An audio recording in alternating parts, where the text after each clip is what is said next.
Dan Facebook sangatlah mengutamakan user dan dia tak suka seller.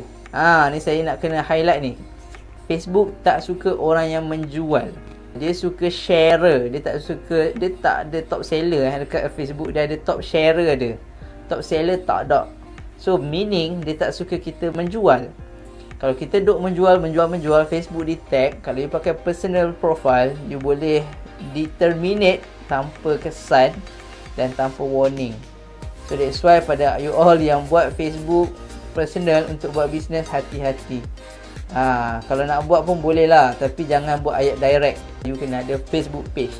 Itu cara betul untuk berniaga dalam Facebook. Dan berniaga kat Facebook makin lama makin mencabar. Sebab apa? Sebab dia dah makin ramai masuk dan harga Facebook dulu tak buat FB ads, you akan dapat organic reach, insyaAllah mudah.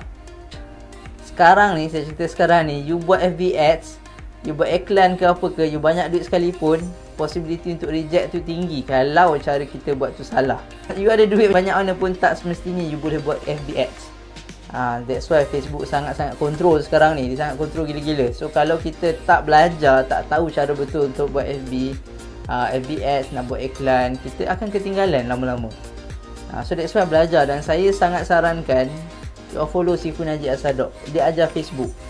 Dunia sangat laju. So kalau kita slow, kita tak keep up, kita tak online kan bisnes lagi, dia lagi meninggal. Hati-hati bisnes you all mungkin tak boleh survive, especially musim PKP ni. Okay, tu landscape baru 2021.